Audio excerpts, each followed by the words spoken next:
Hello to you. I do hope you're well and welcome to this A-level religious studies revision video. I'm Ben Wardle and today we are talking about situation ethics. So we are discussing the key Christian ethical theory, the teleological ethical theory, that is situation ethics. And as you can see, we'll be talking through these 5 key areas.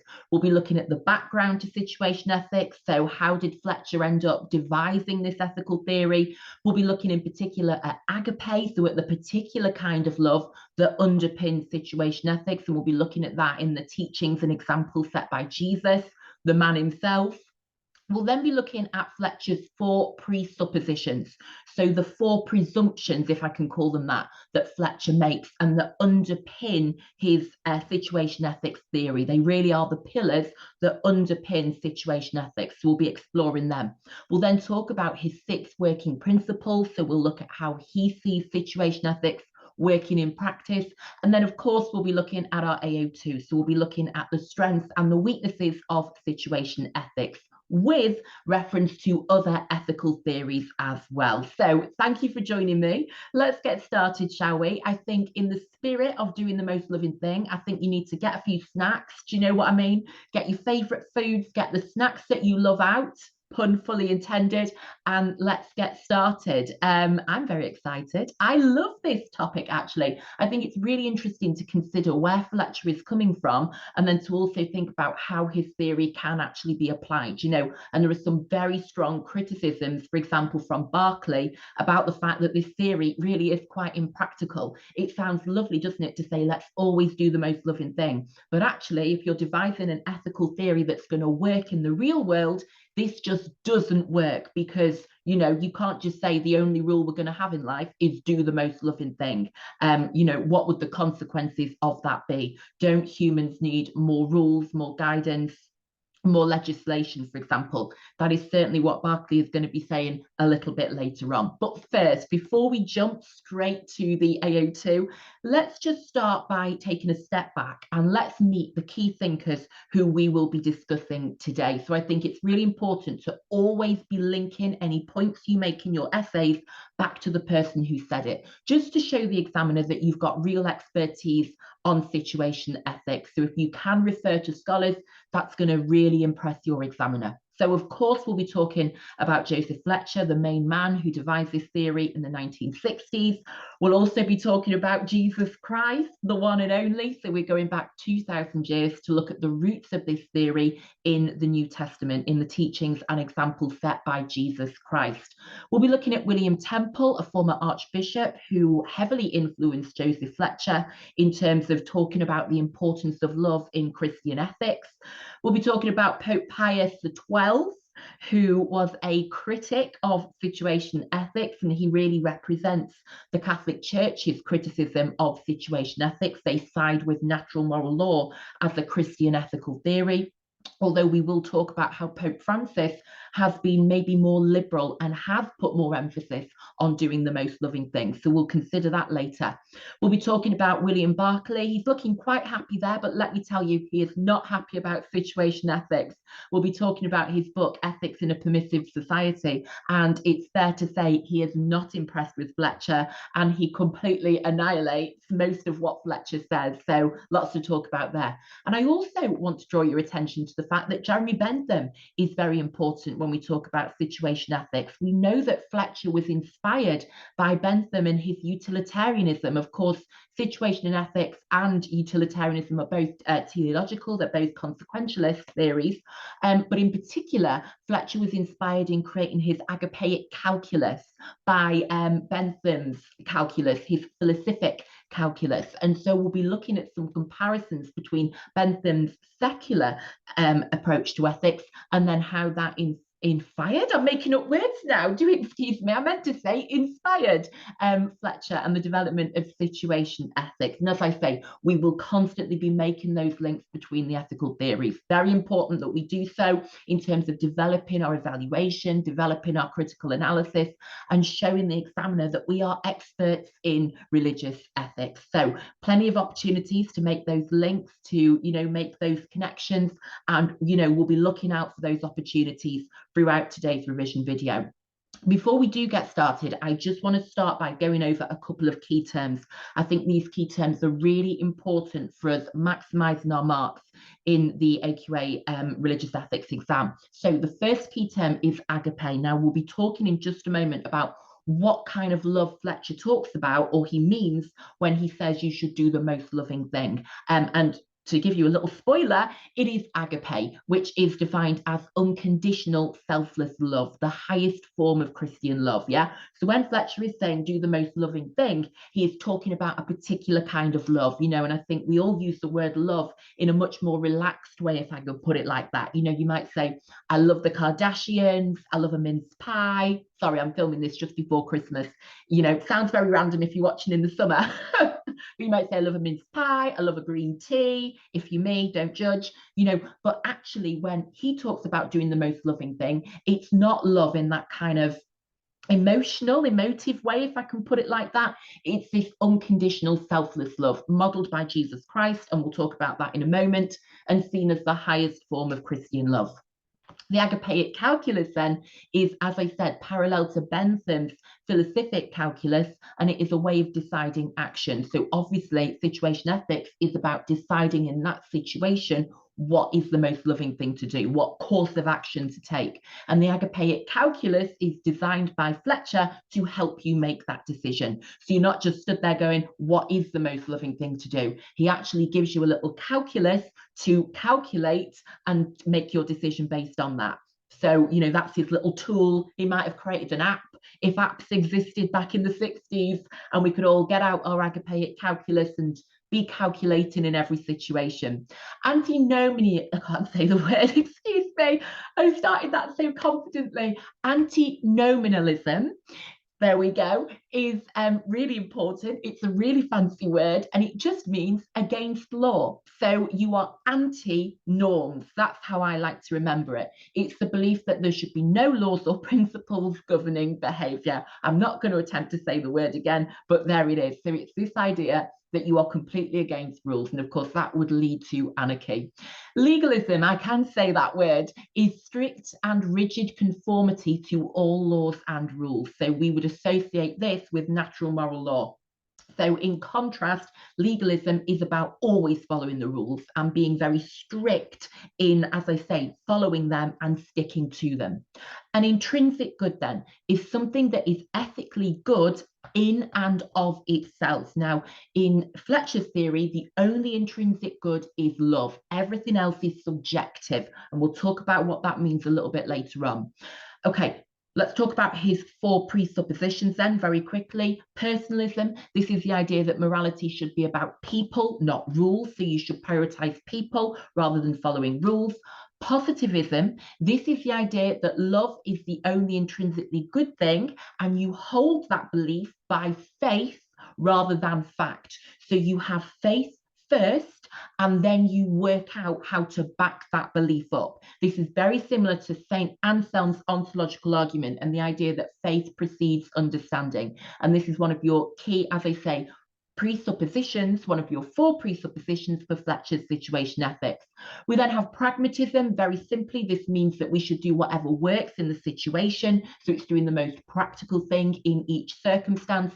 And then relativism is another one of those 4 key I can't even speak today, do excuse me, one of those 4 presuppositions, which is that morality is relative to the situation. And finally, teleological ethics, which is an example, or situation ethics is an example of this, is the idea that you should look to the consequences or the ends of your actions to determine whether they are morally right. And the word itself is derived from the ancient Greek telos, which we know from our study of Aristotle means purpose or ultimate aim. So with teleological ethics, you are thinking about the outcomes, whereas with deontological ethics, you are thinking about the act itself. Okay, so we made it through the key terms. I really should have rehearsed that, shouldn't I? But there we go. There are the key terms. Let's get started. So What I want to do, and I'm seeing that word again, and I'm trying to decide in my head, should I try and say it again or not? Antinomianism. There we go. So on this chart here, you have got the two extremes that I've just mentioned. On the one hand, you've got antinomianism, the rejection and abandonment of all laws and rules. And Fletcher rejects this. He says, you know, this cannot work. It does not work. And so he rejects antinomianism. There we go. I've got it now. On the other hand, at the other extreme end is legalism. And this is strict and rigid conformity to all laws and rules.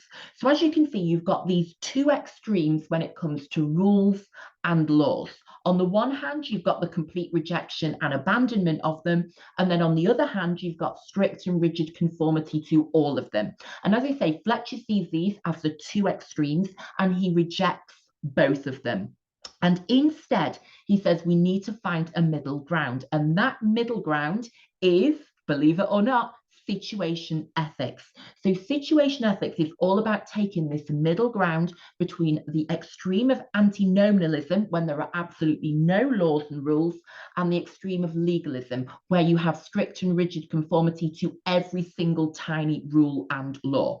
And as I say, he places situation ethics in the middle. It is the middle ground. It's supposed to balance the two out. And he says that is the optimal, the perfect place for an ethical theory to be located, as a center point in the middle of those two extremes. So remember, he rejects both of them and he arrives at this middle point, the middle ground, if you like, which is situation ethics. And he is very much inspired. Again, I can't speak today, excuse me. He is very much inspired by this man here, William Temple, who was a former Archbishop of Canterbury, who said this. I love this quote. Let's hope I can actually read it. He said, "It is axiomatic that love should be the predominant Christian impulse." Now, this heavily influences Fletcher, this idea that love should be the predominant Christian impulse, that above everything else, love should be the predominant impulse that a Christian lives their life by, that this should be their priority in the things they do, in the ethical decisions they make, and in the way that they live their lives. Love should always be the predominant Christian impulse, and we'll look at the New Testament origins of this belief in just a moment. And so Fletcher decides that love is the only universal. Now, I love this quote. I had this quote on a post-it note when I was doing my A-levels because it's so easy to remember and it is brilliant to apply in the exam because it really encapsulates what situation ethics is all about. It's this idea that love, and we'll talk about what love is and what love means, is the only universal. That is the only thing that is always right in every situation, according to Fletcher. And indeed, he has a very interesting idea of what love actually is, because as they say, we do have this debate about, well, you're doing the most loving thing, but what is the most loving thing? He says that love is justice distributed. And if you think about legal systems, what are they all about? They're about justice, aren't they? And so he is saying that love is the best impulse, love is the best thing to make all your decisions by and live your life by, because it is justice distributed. It is not just some emotion, it's not just some feeling of sympathy or empathy. And indeed, he rejects that as an understanding of love in this context. He says it is justice distributed. So it is fairness, it is righteousness, it is the right thing. And that is very important for understanding Fletcher and understanding situation ethics.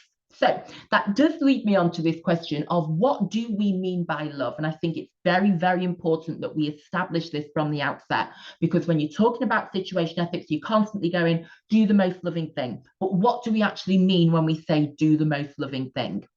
As you can see here, Fletcher chooses agape as his understanding of Christian love. That is the unconditional, selfless love that you have, and it is best demonstrated by Jesus.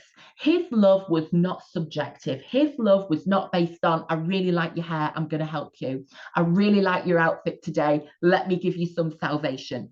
His love, according to Christianity, was unconditional and selfless, best exemplified by his death as a sacrifice on the cross.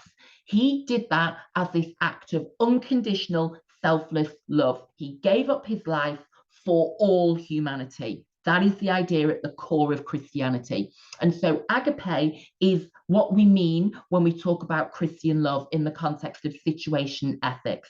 It is unconditional selfless love. It's being prepared to sacrifice yourself, your own life, in Jesus's case, for the good of others, even people that you don't know. So it is not liking, and that's going to be one of the working principles, that love is not liking. It's not about liking something, or as they say, having an emotional reaction or an emotional connection.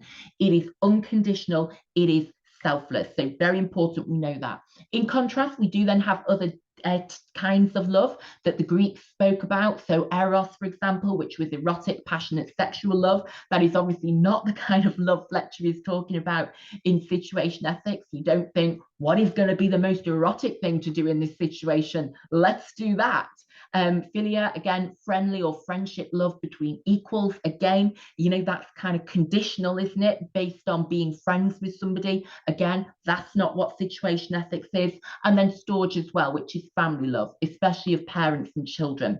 Now, of course, that's important for Christians, but it's not the greatest kind of love in Christianity. It is agape that is modeled by Jesus as this unconditional, selfless love that Christians should try to put into practice in their own lives. And Bonhoeffer, I think, has a great quote on this. This is a personal favorite of mine. And he said, "What is a life full of pleasure, honor, fame, and glamour compared to a life lived in love?" And I think that quote really encapsulates the Christian understanding of love, because I think many people would say, oh, I love pleasure, I love honor, I love fame, I love glamour. But then he is contrasting those things with love. And I think that demonstrates how radical this Christian idea of love is, that it is unconditional, selfless love. It's not love for yourself. It's not love for pleasures and fame and fortune. And it's not conditional. It's not the love you might have for a Louis Vuitton bag. It is unconditional and selfless. And as I say, this is derived from Scripture. This is derived from the New Testament, where we see the life of Jesus and we hear the teachings of Jesus. So let me just give you some of the key scriptural quotes that underpin this idea of agape in situation ethics. So we read in John chapter 15 that Jesus says, "My command is this, love each other as I have loved you." So the idea is that agape has come from Jesus. He has given it to you. He has modeled it and he has given it to you as a key example. St. Paul writes in Romans chapter 12, love must be sincere. So it must be authentic. It must be real. You must be genuine. Galatians, St. Paul writes, we love because he first loved us. So again, it's the idea that this comes from Jesus, that you are capable of it, that you know what it is because it's been modeled by Jesus. It's been demonstrated by him. And then I think John chapter 15 really illustrates this. There is no greater love than this, that a person would lay down his life for the sake of his friends. Now, obviously, it says there the sake of his friends, which is obviously not agape, it's not unconditional love, but again, it's showing what love means. It entails some kind of sacrifice. It's not about being selfish, indulging your own desires and pleasures, wants and needs. It is this kind of selfless sacrifice for others. A great quote here from John, that God is love. Whoever lives in love lives in God and God in them. So the idea that when you live a life of love, you are living in God and God is living in you. So that would be great support for situation ethics, why you should base your life on love, because it says God is love. And if you live in love, God lives in you. So really illustrating the importance of love in a Christian's life. Although you could respond by saying, is that enough? Is it just enough to have love? Colossians says, above all, be loving. So again, the idea that, doing the most loving thing is the priority, that it is axiomatic that love should be the predominant Christian impulse, because above all, you should be loving. This ties everything together perfectly. Really nice quote there. St. Paul writes in Corinthians, and now these three remain, faith, hope, and love, but the greatest of these is love. So again, the idea that love should be the absolute priority for Christians. It should be your number one priority. It's your number one duty. It is modeled by Jesus. It is shown by Jesus. And then you should put that into practice as your priority in the way you live your life and in your moral decision making. Again, a really famous quote used at weddings from Corinthians here: love is patient, love is kind, it does not envy, it does not boast, it is not proud, it does not dishonor others, it is not self-seeking. And again, that's very important, this idea it's an unconditional love. You're not doing what's going to be the most loving thing for you necessarily. It's got to be selfless. That's what agape is all about. It is not easily angered, it keeps no record of wrongs. And then finally, really important from Mark chapter 12, love the Lord your God with all your heart and with all your soul and with all your mind and with all your strength.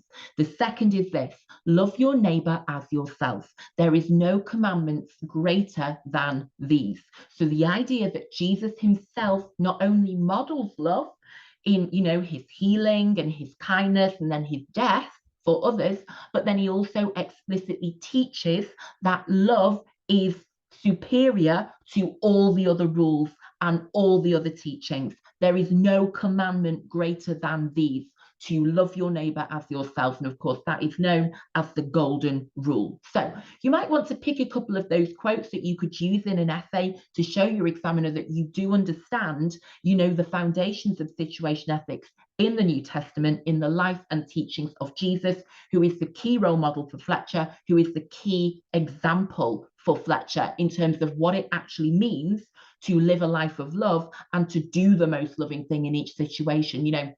Jesus healing on the Sabbath, for example, he was prepared to break the rules of the day to do the most loving thing, which was to help somebody, to heal somebody. So, lots of great links you can make to Scripture when it comes to talking about situation ethics. So, very quickly, before we get on to his 4 presuppositions, I want to mention to you Fletcher's view of conscience, because this really helps you to understand his idea of situation ethics as this very individualistic approach to moral decision making. And he interestingly sees the conscience as a thing that you do rather than a thing that exists. So it's, as he says, he sees it as a verb rather than a noun. So let me unpack this for you. I know it sounds like we're going to start doing an A-level English language lesson now, but let me just share this quote with you. He says, the traditional error lies in thinking about conscience as a noun instead of a verb. So he rejects the idea that the conscience is a thing. He says instead that it's something we do. He said this reflects the fixity and establishment-mindedness of all law ethics as contrasted to love ethics. And I love that quote, that he's contrasting law ethics with love ethics.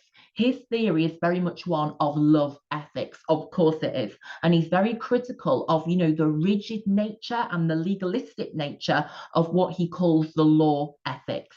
There is no conscience, he says, a very dramatic, bold claim, isn't it? Conscience is merely a word for our attempts to make decisions creatively, constructively, fittingly. And I think the reason he says this is because he doesn't want you to think there's like a voice of God in your head telling you exactly what to do in each situation. You've got to follow this rule. You've got to do this thing. Because of course, for Fletcher, the only universal is love. And so for him, conscience is not about having this direct line of communication where God is telling you in this situation, you've got to do exactly this because of this rule and this law.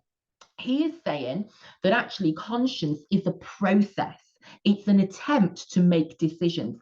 And I think that reflects his view that every moral issue is relative, that love is the only universal. And then in each case, you've got to work out creatively, constructively, and fittingly what is the right thing to do. So there isn't this little, as I say, voice of God in your head telling you exactly what to do. But instead, you've got the autonomy, you've got the individual responsibility to work out, to roll up your sleeves and make that decision, to make that judgment based on the circumstances, based on the unique particular situation that you are in. And I think very importantly here is his ideas of the 4 presuppositions, which we are going to talk about now. So just keep that in mind. No pun intended when we're talking about the conscience, as we do move through in terms of Fletcher's view of conscience as this process where each individual is not given this voice where they are told what to do, but actually they have to make that decision for themselves.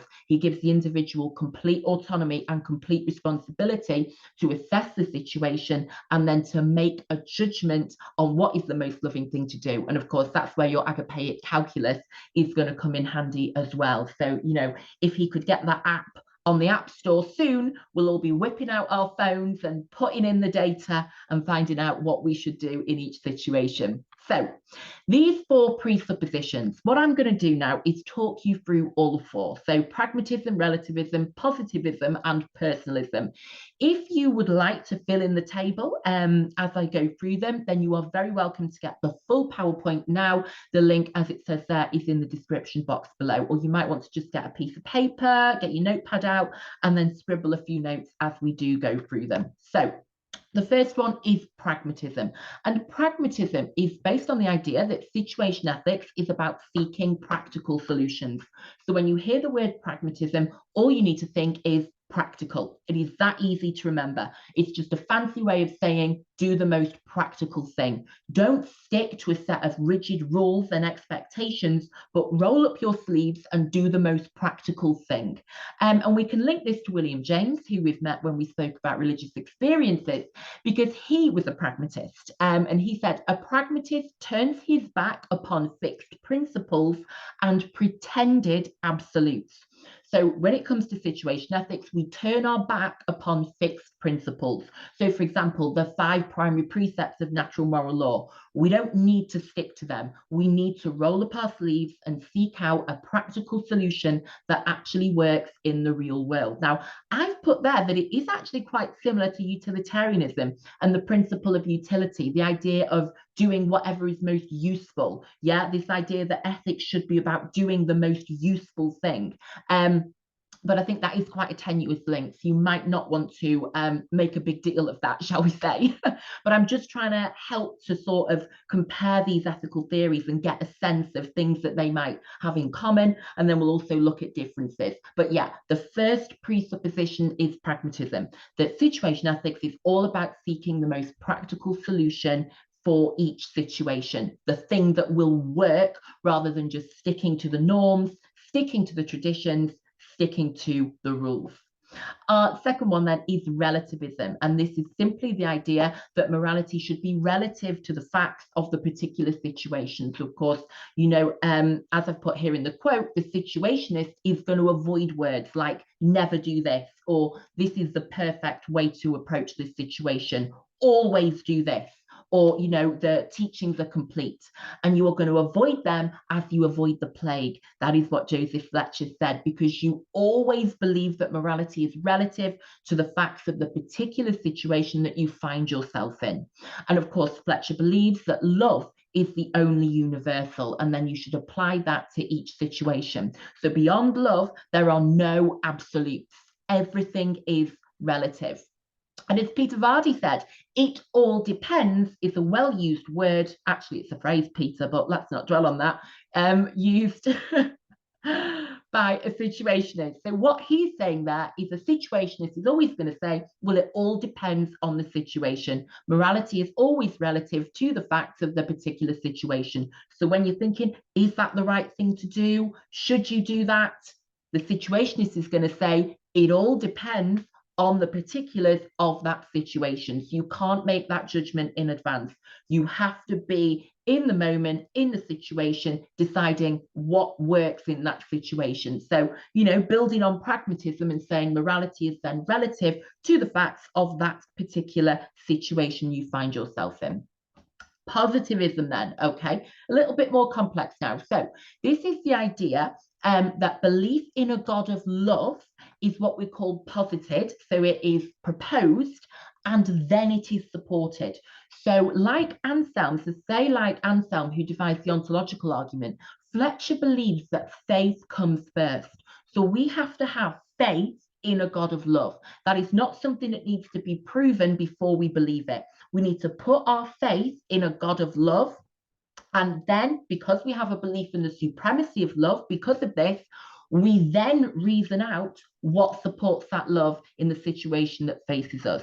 So positivism is the idea that Christian ethics should be faith working through love. So again, you put your faith in a God of love, which tells you about the supremacy of love, and then you reason out what will support that love in the situation that faces you. But this is probably the most religious element, I would say, of the entire theory. The idea that faith comes first, that Christian ethics should be faith working through love, and the idea that it's built upon belief in a God of love who becomes incarnate in Jesus Christ, who then shows us agape in the New Testament. And a great quote, of course, from the Gospel of John, that God is love. Okay, your fourth and final presupposition is not pragmatism. I don't know why it says pragmatism there. It should say personalism. I do apologize.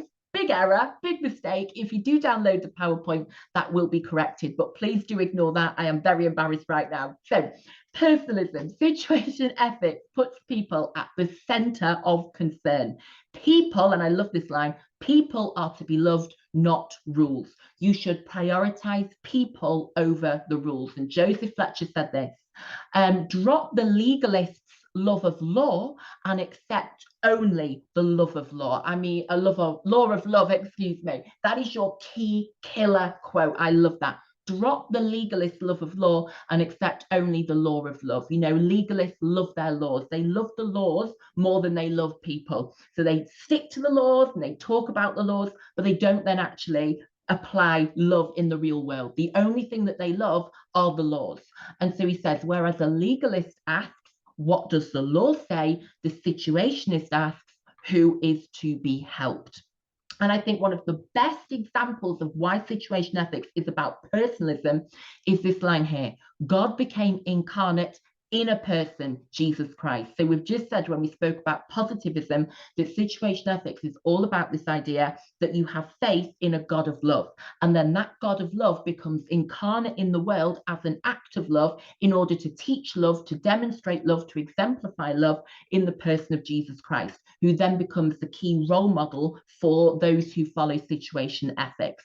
And so personalism, again, as it should say that, I do apologize, is all about the fact that situation ethics puts people at the center of concern rather than rules, because people are to be loved, not rules. So drop the legalist love of law and accept only the law of love. Okay, so there are your 4 presuppositions. Now, what we need to move on to next are what we call the 6 working propositions. So the presuppositions, as I say, are like the pillars that underpin situation ethics, whereas the working propositions are then about how it's applied. So we've looked at the foundations that underpin and hold up this idea of situation ethics, but now we're going to take a look at how situation ethics actually works in practice. And this is where the 6 working propositions come into it. So we're going to talk through them, and we're going to, again, if you would like to, fill in this table. So, you know, you are very welcome to get a copy of the PowerPoint, print off the slides, and then you can fill this in as we go through. And hopefully there are going to be no more tongue twisters on the slides, and there are going to be no more mistakes on the slides. But hey, let's all say a little prayer. Let's manifest it. So let's get started, shall we? Your first working principle is that love is the only absolute. It's this idea that love is intrinsically good. And your key quote there is from Fletcher, that only one thing is intrinsically good, namely love, nothing else at all. So in situation ethics, we have this key principle that the only intrinsically good thing is love, nothing else. Love is the only principle that is good and right in every situation. Whatever is loving is right. And again, I have to remind you, it's about agape. It's not about eros.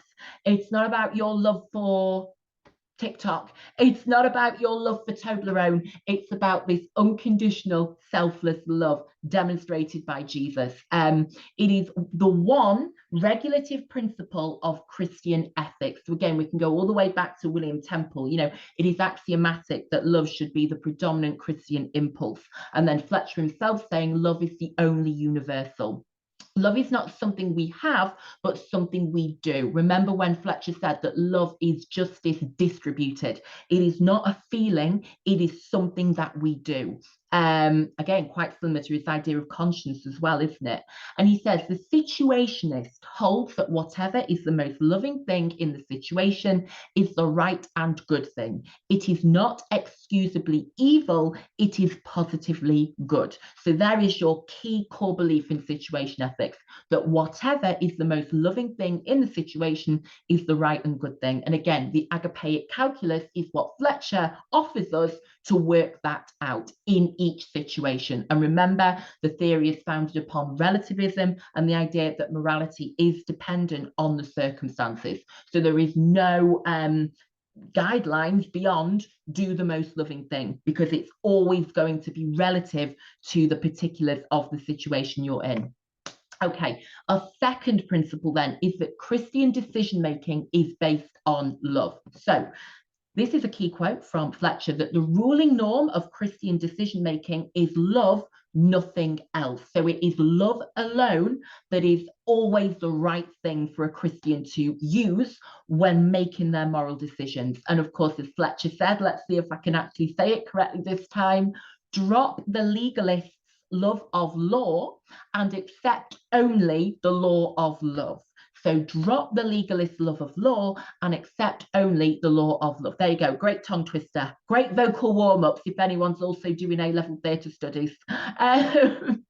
So love employs law when it seems worthwhile. Otherwise, love can break any or all of the commandments, because remember, love is superior. As St. Paul wrote, the greatest of these is love. Love is superior. Love is more important to any law, any commandment, any precept, any other principle, because love is the ruling norm of Christian decision making. And so if the commandment, following the commandment will lead to the most loving outcome, then yeah, follow the commandment. But you shouldn't be following it deontologically. It should always be teleological. You should always be thinking, will following this commandment lead to the most loving outcome? And if it will, then absolutely follow that commandment. But if it won't, don't think twice before abandoning it and breaking it.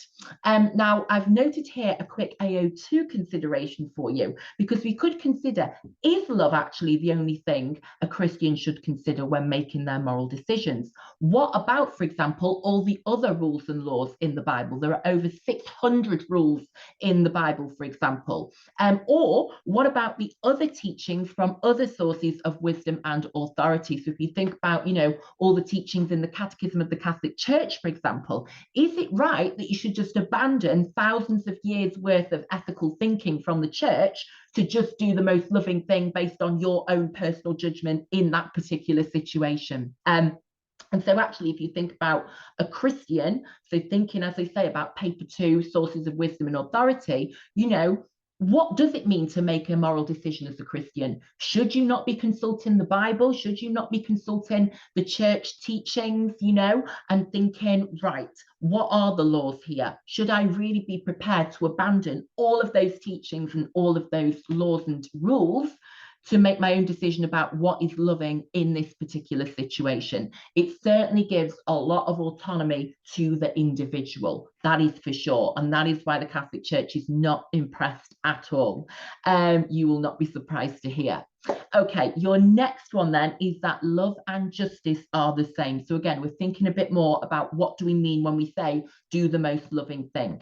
And so Fletcher said love and justice are the same. For justice is love distributed, nothing else. love becomes justice. Love in society has to be calculating, careful, prudent, and distributive in caring for all. And that is justice. So if we are loving, we will do the most just thing. We will do the right thing. There will be justice if we do the most loving thing, because Fletcher says love and justice are the same. They're two sides of the same coin, I suppose you could say. So we believe that justice is the many-sidedness of love. So love is not just one-to-one. It's not just from one person to another and reciprocated. Love is in international affairs. It's in trade treaties. It's in UN policy and the like. So again, we need to talk about love of neighbours, not neighbour. Remember, for Fletcher, agape is the love he is discussing. It is unconditional, selfless love for all people, rather than this personal preference because you like somebody, or you like what they're wearing, or because you know them, you're friends with them, or their family. So he says love and justice need to be reunited, because justice is nothing more than love working out its problems. And he says justice is simply Christian love using its head, calculating its duties and obligations. Now, I think that's interesting because we often associate love with the heart, don't we? And we talk about there being this difference between the head and the heart. But actually, by talking about love and justice being the same, Fletcher is bringing together the head and the heart, because he's seeing love and justice as two sides of the same coin. That justice is Christian love using its head, calculating its duties and obligations. Now, talking of calculating, Fletcher then proposes the agapeic calculus. And this is the idea that you can actually calculate what the most loving thing to do will be. And this reflects his idea of the conscience being this process and this procedure, if you like. And he, as I say, is inspired by Jeremy Bentham and his version of this for act utilitarianism, the philosophic calculus. He creates the agapeic calculus. So here it is for you. As I say, it is parallel to Jeremy Bentham's version, which is used in his Act Utilitarian Ethics, by which he proposes we can work out which action will bring about the greatest happiness for the greatest number. But of course, for Fletcher, he is replacing happiness, he's replacing pleasure with love. So what does the calculus take into account? It takes into account, as you know from your study of utilitarianism, these 7 areas: duration, intensity, propping. Oh my gosh, guys, I actually can't speak today. I don't think I've ever been unable to say that word as terribly as today. Propinquity. There we go, I think. Oh my gosh, I actually think I need a doctor. Extent, certainty, purity, and fecundity. So you have got to consider. So I want you to think about whether this is practical, first of all. So let's have an AO2 moment. Do you think in every single situation a Christian faces, they should go, never mind the laws, never mind the rules, let me get my agapeic calculus out? How long will the love last? How intense will it be? How near or remote will it be? How widely will it cover? How probable is it? How free from pain is it? And will it lead to further love? There we go. Done. Decision made. So just be thinking, as I say, take an AO2 moment. Is this practical? Is this actually going to work in practice? But certainly in terms of the theory behind situation ethics, the theory is that deciding what is the most loving thing to do can be achieved using this agapeic calculus, considering these 7 factors. And by answering those questions, you will be able to make your decision about what the most loving thing to do is. So Fletcher, is, I suppose, being helpful here, providing us with this application, which actually helps us to make these decisions, in each situation. I suppose if he's going to say there are no laws, you've got to calculate it yourself in each situation, it is the least you can do, isn't it, to give us this calculus to help. But actually, how helpful is this calculus, and can this actually be used in every single situation that you face? And one other point I would make is, what if I use the calculus and come to a very different conclusion to you, because it's not like 2 + 2 = 4, is it, when it comes to calculating love? So, how reliable would the calculus be? That is something else that maybe you want to consider in terms of your AO2 evaluation. Okay, number 4 then, our next working principle is that love is not liking. And I think this is a really, really important one to remember. As I say, agape is unconditional and selfless. And Fletcher says this: love wills the neighbour's good, whether we like him or not. I think that's very important to remember. It is not about, oh, I love Doritos, I love Pringles, oh, I don't really love hula hoops. Yeah, it's not about this preference based on what you like. And as I say, in modern society, we use the word love a lot. As Fletcher says, agape goes out to neighbours not for our own sakes, but for theirs. So let's unpack this. Let's see what he's got to say. He is saying that love is not sentimental. It is not like sympathy or affection. It is brought about by the human will. So remember when he was saying about love and justice being the same thing? It is not this emotional thing that comes directly from the heart. It does actually require some use of reason. Love does not seek out the deserving, nor does it make judgments about the people it wants to serve. So it shouldn't be based on your feelings of empathy or sympathy. It has to be agape. It has to be unconditional and selfless. And as he says, agape goes out to neighbours, not for our own sakes, but for theirs.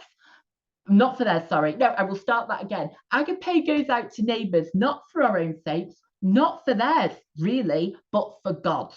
Christian love is the business of loving the unlovable. And I really like that quote. Christian love is the business of loving the unlovable. So Fletcher is saying that, you know, when it comes to agape, it's not for your own good. It's not to make you feel better, you know, for those feelings of guilt that you feel to go away. It's not even about the other person. It's not about feeling empathy for them and sympathy for them. It's about God. Yeah. And it's this business of loving the unlovable without expecting anything in return, without gaining anything for yourself, because it is, let me say it again, selfless and unconditional, as demonstrated by Jesus. And so, of course, love needs calculation. So again, I think the agapeic calculus really demonstrates to us, doesn't it, that love isn't just some sentimental response or some feeling which drives you to do something to help others. In terms of the agapeic calculus, that really nicely reminds us that it is something that you are calculating and it's brought about by the human will rather than coming straight from the heart as an instinctive response. And remember, love wills the neighbour's good, whether we like him or not. Okay, number 5 then, love justifies its means. Remember, this is a teleological theory, so it's all about the consequences, it's all about the outcomes, it's all about the aims.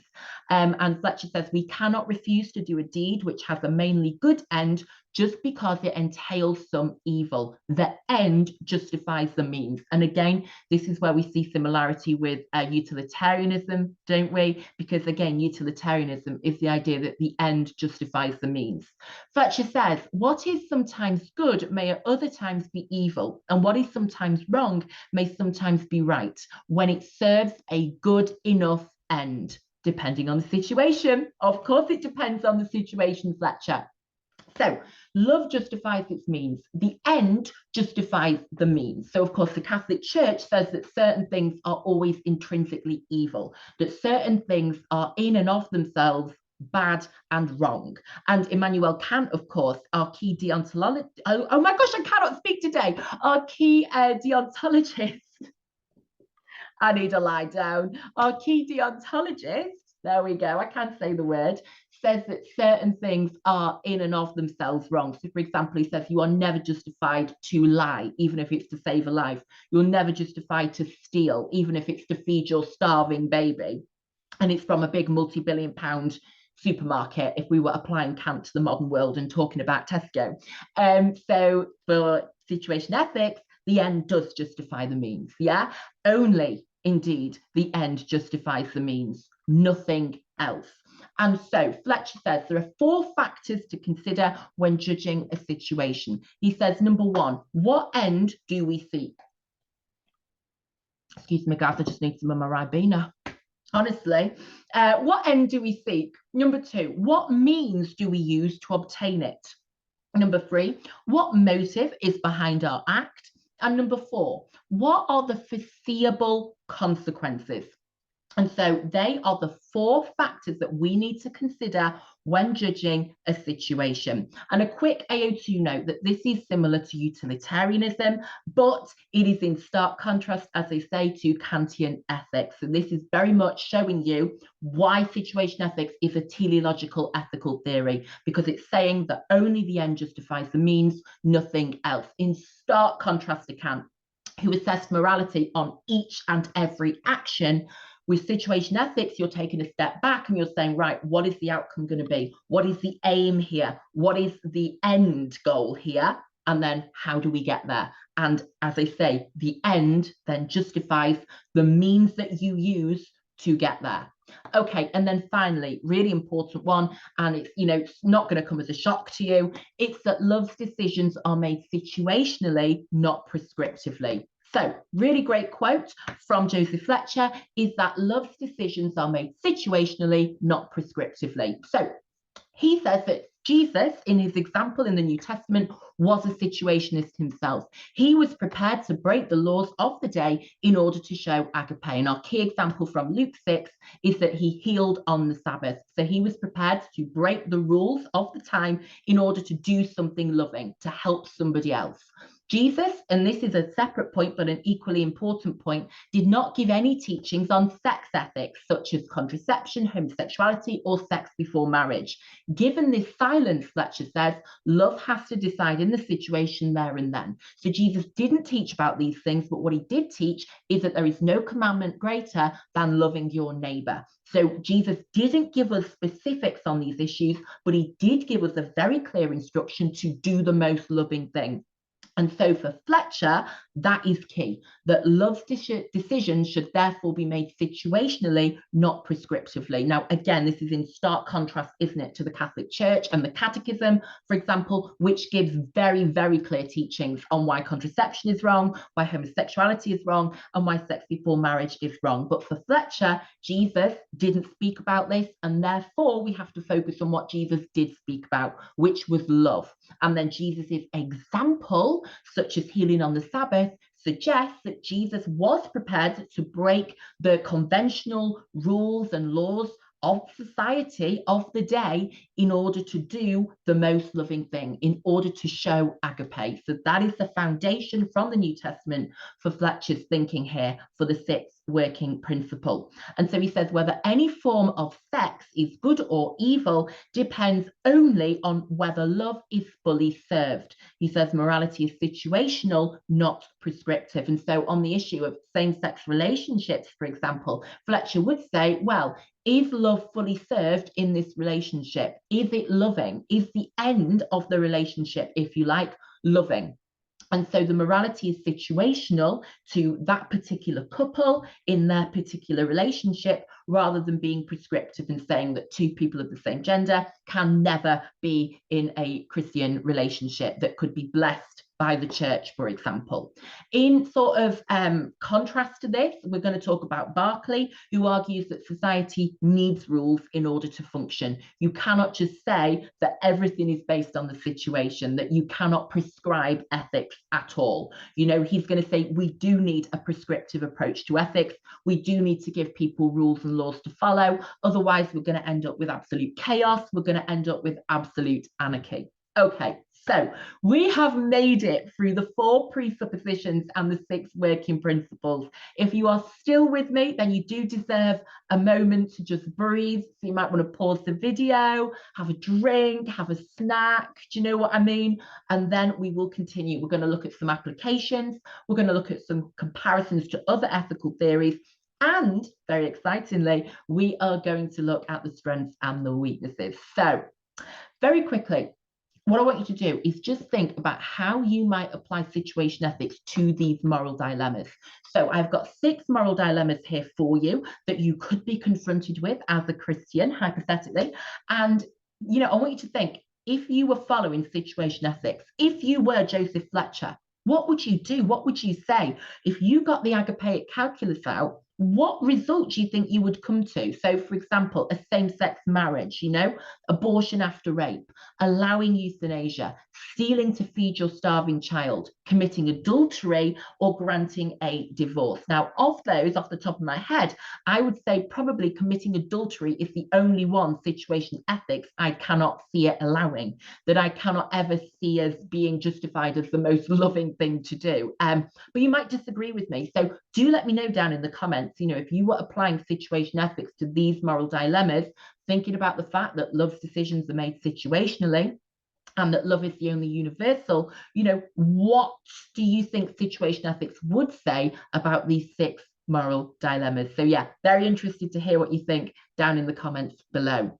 I just also wanted to take a moment to compare situation ethics with a couple of other theories. So natural moral law and situation ethics is a really interesting one because they are obviously both religious theories, they are both Christian ethical theories, but they could not be more contrasting, They really are at the opposite ends of a spectrum here, So, for example, natural moral law is then deontological in application. It's saying that there are 5 primary precepts that must always be followed.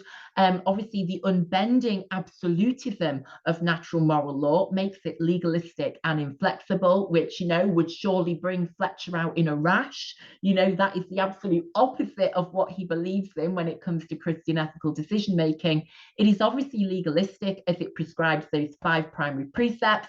And then, of course, the Catholic Church supports natural moral law, and Pope Pius XII was very clear in his condemnation of situation ethics. However, I did think it was interesting that if you think about that proportionalist development on natural moral law, which again, the Catholic Church rejects very strongly, you could say actually they might have a little something in common, nothing major, but a little something, because proportionalism does always take the situation into account and says, that there are exceptional circumstances when, there is a proportionate reason to not follow the rule. But of course, as I say, the Catholic Church disagrees very strongly about that. And then also I thought it's interesting to note that Aquinas and Fletcher do actually see the conscience in quite a similar way.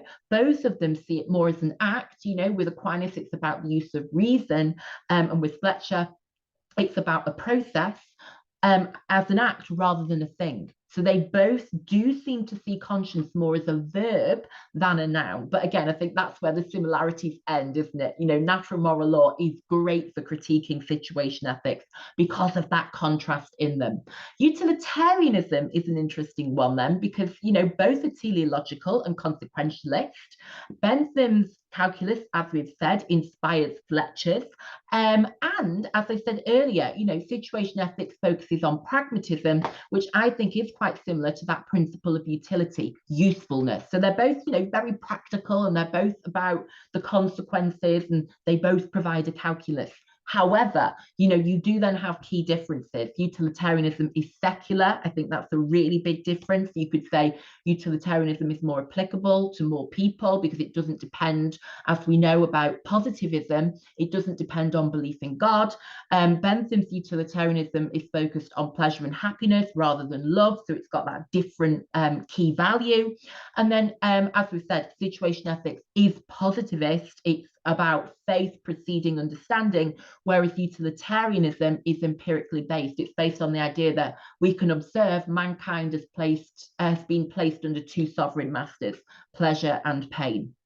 So really interesting to think again about comparing situation ethics to a theory. And then finally, just for the fun of it, I've included Kantian ethics. I think in terms of your similarities, as you can see, they're non-existent, really. Kantian ethics is extremely deontological. Kant would say that the end never justifies the means. He is only interested in each act and in the morality of each act. There should be no consideration of the circumstances. There should be no consideration of the situation. So again, make sure you're using your ethical theories as part of your evaluation. Bring them in where it's relevant to show the examiner that you've got a really good understanding of the ethical theories and use them to evaluate each other.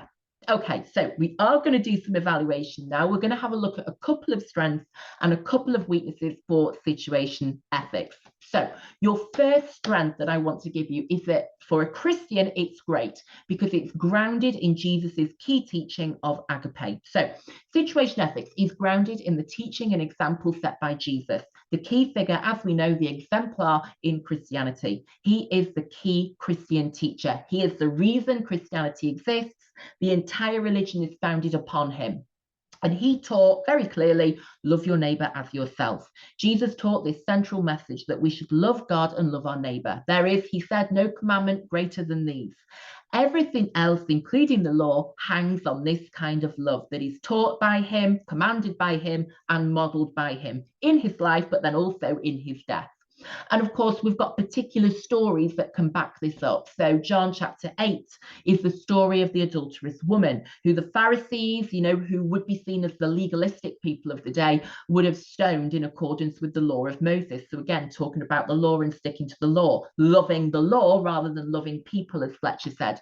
Jesus refused to condemn her and told her to sin no more. And we can say that love motivated him, that he put aside the law in order to do the most loving thing, and reflecting the fact that situation ethics is about personalism. It's about people loving people rather than loving the law. So if he loved the law, he'd have had a great time stoning away. But because he loved people, he put people first. He showed love, he showed compassion, and he showed mercy. And then Luke 6 is the story of Jesus healing on the Sabbath. And again, this shows that he put people and love for people over laws and a love for laws. So, we can say this theory is grounded in the example set by Jesus because his key teaching, his golden rule is love. And that is not only taught by him, but it's also modeled by him as well. If you want to be a Christian, then you want to be a follower of Christ, don't you? So follow in his footsteps and reject a love of law and focus on living a life of love. Okay, your next strength is that it provides individual autonomy. If you think about the Western world today, we do live in a world of independence, and the individual has been exalted. It is all about individualism. That is, a product of capitalism, isn't it? And the consumerist society that we live in. And so you could say it's very compatible with the modern way of thinking about the individual as an autonomous being. So situation ethics empowers the individual to make their own decisions in the situations that they encounter. You are not just blindly following rules, you are empowered to make your own judgments. This is in contrast to legalistic approaches, which require people to act against their own reason and emotion by following rules that may not fit the situation or sit right with them and their moral instincts. Now, of course, remember, situation ethics doesn't just say do what you emotionally want to do. It is demanding on you, but it is giving you the autonomy at the same time to work it out for yourself so that you at least understand why you're doing what you're doing, rather than just having to do something that completely contradicts your own beliefs because that's the law that you have to follow. So it gives you that self-awareness, that independence, that autonomy, and that insight. With situation ethics, the individual has autonomy, as I say, to make moral judgments that are appropriate for the circumstances they find themselves in. So again, it's value in the individual, it's empowering the individual, it's giving them understanding into why they're doing what they're doing, not just because, well, that's what the law says. That's what Thomas Aquinas decided in the 1200s. And this reflects the idea that God has made humans imago Dei, in the image of God, with the ability to reason and think for themselves. And another strength, it provides flexibility, making it relevant and applicable. So, we could say with natural moral law, for example, it's now outdated on sex ethics.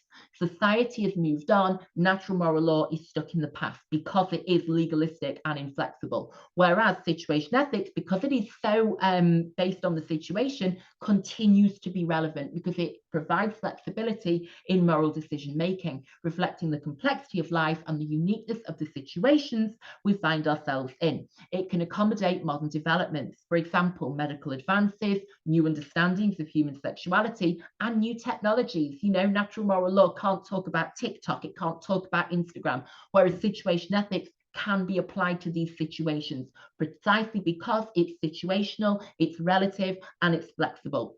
So it can be applied also to different societies in different time periods. Love remains the constant, and love is still enduring. If you think in society today, we do still see love as a very important thing. We see those who live a life of love, in a very favorable way. It's still seen as a key virtue that we do admire and we do aspire to have in our lives. So we can say it does remain relevant. This means situational ethics is applicable in a vast array of circumstances and does not lose its relevance. You can't say it's outdated because it's constantly keeping up with the different situations and different time periods because it is so flexible. That's in its DNA. However, we could say in terms of our weaknesses that actually it gives too much responsibility to individuals. It gives the individual complete moral responsibility more than the Bible or the church. As you know from paper 2, Sources of Wisdom and Authority, the Catholic Church is not going to be happy about that. We could say not only, is that irresponsible, but also it's a heavy burden, especially when you always have to show agape. You've always got to be thinking of this selfless, unconditional love. You could say, are people actually capable of always doing that? But also, is it fair to put that burden on them, to give them that constant responsibility? As Berkeley says, if all men were saints, then situation ethics would be perfect. But what we know is that people aren't. We could say it risks people making mistakes or feeling unable to make a decision at all. You could keep going back to your calculus because you're not sure if you've made the right decision. If everything's on your shoulders, you're going to want to get it right rather than just following a law that has been tried and tested as the best course of action to take in that situation. We'd also say it remains open to being misused. People could end up serving their own ends and using the autonomy of situation ethics to justify doing so. Well, I thought that would be the most loving thing to do. How can we ever hold people accountable if their response is always going to be, well, I thought that would lead to the most loving outcome. The end justified the means I took. And we could also say it's impossible to apply across society. It only works for individuals in extreme circumstances. So, as I say, Berkeley is not impressed at all. He says situation ethics gives a terrifying degree of freedom. He said if all men were saints, then situation ethics would be perfect. But they are not. And if you've studied States of Nature, Augustine's Original Sin, for example, that shows you it doesn't work because we have this predisposition towards sinfulness and selfishness. And so you can't just expect people to follow agape and do the most loving thing in every situation because that doesn't necessarily come naturally to them. They need laws, they need rules. People need to have rules. Otherwise, there would be anarchy. Otherwise, everyone would just be in it for themselves. As Berkeley says, the lesson of experience. So actually, if we look at the history of humanity, of all human societies, of all human groups and gatherings, we can see that we need a certain amount of law, being the kind of people we are. So again, states of nature, what are humans like? Human psychology, we could say, it shows us, it demonstrates to us, we need a certain amount of law, not necessarily going overboard and legislating what people have for breakfast, lunch and dinner, but we need at least some laws in order for society to function and in order for all people, or, the majority of people, to be doing the right thing. We could also say it's actually impractical. We do need those clear rules and laws. And Berkeley said that situation ethics, it works for extreme cases, perhaps, but actually, as a normative ethical theory, it isn't going to work. You can't just say to the entire world population, just do the most loving thing in every situation. That's all you need to worry about. Off you go. Can you imagine the chaos and the anarchy? And so Berkeley says it is much easier to agree that extraordinary situations need extraordinary measures than to think that there are no laws for ordinary everyday life. It only works for extreme cases, not everyday life. So thinking, for example, about driving. Imagine if you just said to drivers, the only law on the roads is going to be do the most loving thing. Off you go. So you don't have to follow the red lights. You don't have to drive on the right side of the road. You don't have to stick to the speed limit. Just get your agapeic calculus out and think, what's the most loving thing for me to do? Yeah. So, if you start to think about it like that in terms of those everyday mini rules that we all have to follow so that society will function, you start to realize that this just doesn't work, that it's totally impractical. As Berkeley writes, ethics is on the whole meant to simplify things and to make life easy. So, for example, rules of the road, these basic rules that we follow because it makes life easy for everybody. It saves us from the difficult and often dangerous task of making our own judgments. If you then say to people in every single situation, you have now got to make your own judgment, imagine the consequences. I don't think anyone would ever leave the house because they'd be unable to make those judgments, and they'd be unable to function because they'd be too busy on the agapeic calculus trying to calculate what they should or shouldn't be doing. John Macquarie suggests that because situation ethics is about individuals making individual decisions based on the specific circumstances that they find themselves in, it is difficult to see how this could be applied across a society. So it might be great for extreme circumstances when you should occasionally put the rules aside to do the most loving thing. But as we say, as a normative approach to ethics, this just isn't going to work, is it? We need some rules, not just strict rules about, murder and things, but as I say, those little rules and laws about, you can't do, you can't do this, you can't drive on the wrong side of the road. We need those. We need them so society will function. And of course, if you want to critique the teleological aspect of things, you could say the end does not always justify the means. And of course, Immanuel Kant would agree there, wouldn't he? But William Berkeley, our key critic here, says there are things which in no circumstances can be right, whereas of course situation ethics says that absolutely are. So situation ethics says that love is the only intrinsic good. Everything else is therefore dependent on the situation. And as I say, Berkeley says, actually, no, there are some things which are just in no circumstances right. Rape, for example, you could say. So the Catholic Church, remember, they do reject situation ethics, maintains that certain things are intrinsically evil. Abortion and euthanasia, for example, are always wrong according to the Catholic Church. And rape is described as always an intrinsically evil act by the Catechism. Now, you could say, well, in situation ethics, the agapeic calculus would never say that rape is the most loving thing to do. But the point here is, if we look at the point here, it's that the end does not always justify the means. And, that is what situation ethics is hypothetically arguing, that the only thing is love. And that is a very, very loose term, isn't it? That the only intrinsic good is love. Is that not open to misuse, to abuse, to manipulation?